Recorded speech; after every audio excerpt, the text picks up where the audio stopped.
Hello and welcome to Mini Chefs. This is our 5th Mini Chef session and our 2nd online session. I'm Mandy from the Healthy Living platform and Sneaky Veg, and this is... You gonna introduce yourself? My name's Rosa. Rosa's my daughter. Rosa is 8, very nearly 9, and she's going to be helping me today. So today we are going to be making apple and cinnamon flapjacks, and what is great about this recipe is there is no added sugar, it's just sweetened by fruit. So it's really healthy and even really little children can enjoy this.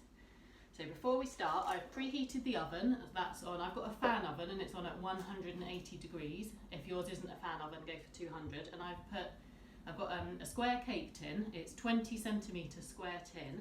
So I realise you won't necessarily have that exact size, but if yours is slightly bigger or slightly smaller, that's going to be okay. It just means your flapjacks will be a little bit thinner or a little bit taller. And I've lined it with some baking paper. So our ingredients are Oats. 250 grams. Apple compote. Yeah, it's kind of apple puree, so I've cooked up some apple for you all, and I've mashed it up a bit. So it's not totally smooth, but it's not too lumpy either. That's 2 cooking apples, which I've just weighed it, and it's roughly 250 grams. This is raisins. So 60 grams of raisins. Do you remember what this is? So this is oil. So it's 120 millilitres of oil. I've used sunflower oil, but you can use butter or dairy-free butter or coconut oil. If you're going to use butter or dairy-free spread or coconut oil, you'll need to melt it first so it's liquid. But this is sunflower oil. And finally, we've got ground sweet cinnamon. Ground cinnamon, exactly. So we're going to use 1 teaspoon of that. So we'll start with the oats. So we're going to add all the other ingredients. Let's start with the cinnamon. You want to do it? Yes, please. So we're adding our 1 teaspoon of cinnamon.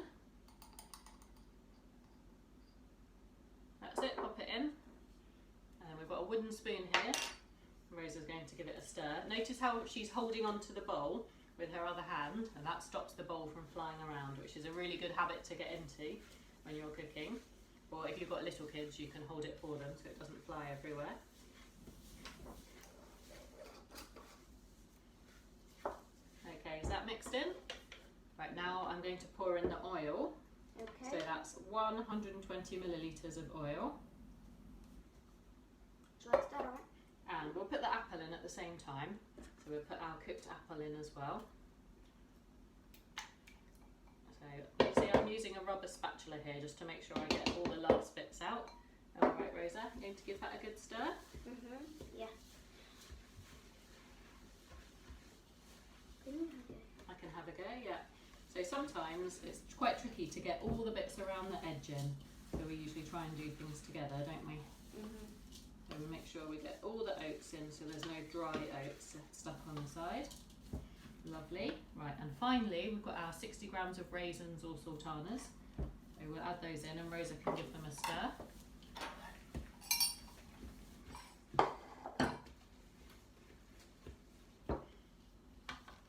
Don't think you need me to do that really, you've done a great job. Okay, so as you can see, that's so quick and easy to make. So usually when I'm cooking with kids, I try and get everything ready and weighed out beforehand so they don't get bored while you're weighing things out. But Rosa is pretty good at weighing and measuring now, so when they get older you can get them to do that part too. So now we're going to pop this into the cake tin. Will you hold it for me? Shall I hold it and you can scrape it in?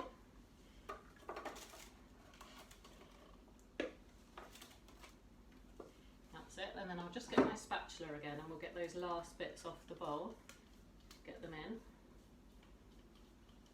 And off the spoon. Yeah, and off the spoon as well, exactly. We don't want to waste those yummy bits, do we?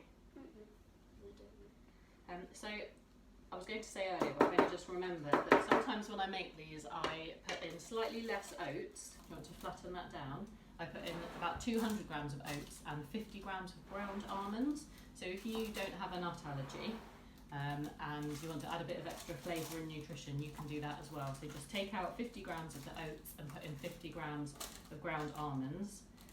But I often make these for my children's lunch boxes, and our school has a no nut policy, so we can't do that.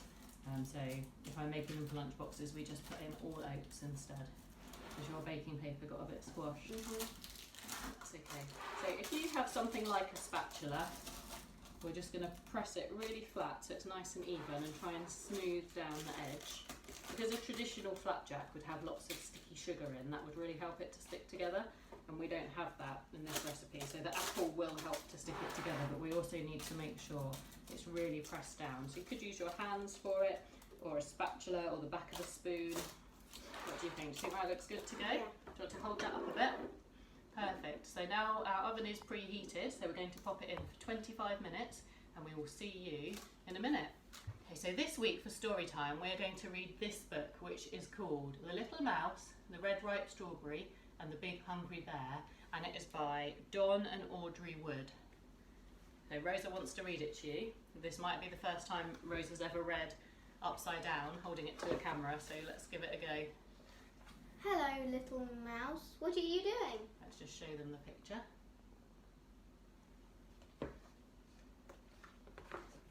Oh, I see. Are you going to pick that red ripe strawberry? Can you see the little mouse has got a ladder up to a big juicy red strawberry? But little mouse, haven't you heard about the big hungry bear?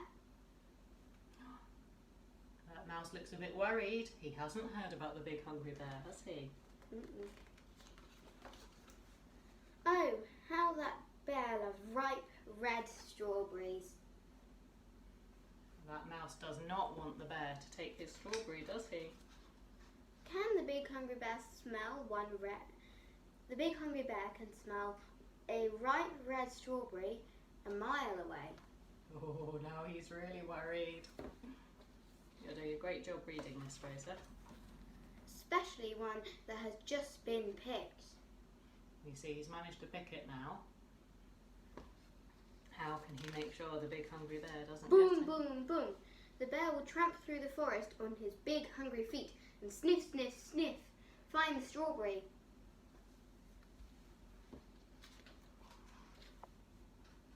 No matter where it is hidden. Can you see where the strawberry's hidden? Where is the strawberry hidden, Rosa? Can you point to it? The mouse has tried to bury it. Or who is guarding it? Can you see it's all locked up and the mouse is being the guard?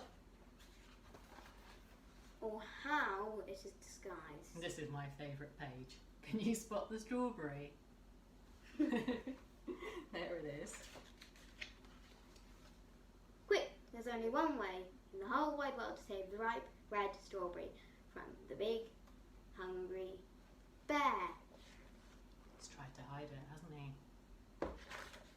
Let's see what they do next. Cut it in two.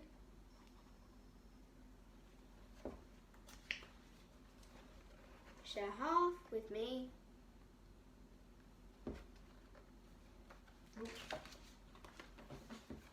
And we'll both eat it up. Yum!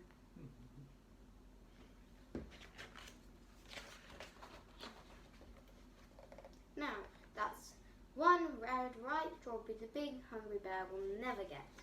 That strawberry is all gone. He's eaten it all. The end. And what's the mouse doing now? He looks to me like he's got a very full tummy and he's having a nap. And what's he got for his hat, Rosa? The strawberries. He's got the strawberry leaves for his hat. I hope you enjoyed that story, and we'll be back in a minute to see how the flapjacks are looking. Okay, so our apple flapjack is out of the oven and it smells amazing, doesn't it, Rosa?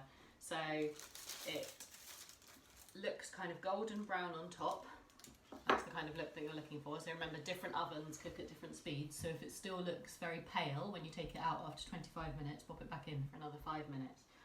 Okay, so we normally cut ours into squares, and Rosa wants to have a go at cutting it into squares now. So I left it in the tin for about 10 minutes just to cool down a bit before she started.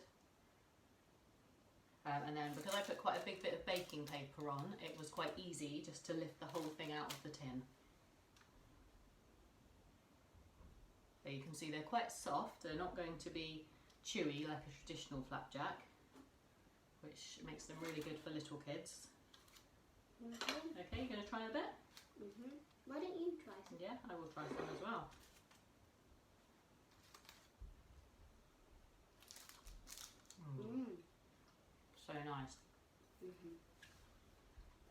It's good. They're really tasty when they're still warm, aren't they? So if you don't want to eat them straight away, it's best to leave them in the tin to cool down before you cut them up, because that just helps them to stay together. But if you can't resist, then just leave them for 5 or 10 minutes before you take them out and cut them up. And then once they're completely cool, you can put them in an airtight container like a Tupperware box and keep them for about 2 or 3 days on your kitchen counter. Or you can also freeze them, so you can just put a little bit of baking paper between each one in the freezer, and that will stop them sticking together. Anyway, I really hope you've enjoyed this week's mini chefs, and we hope to see you back next week for our last one this year. Bye!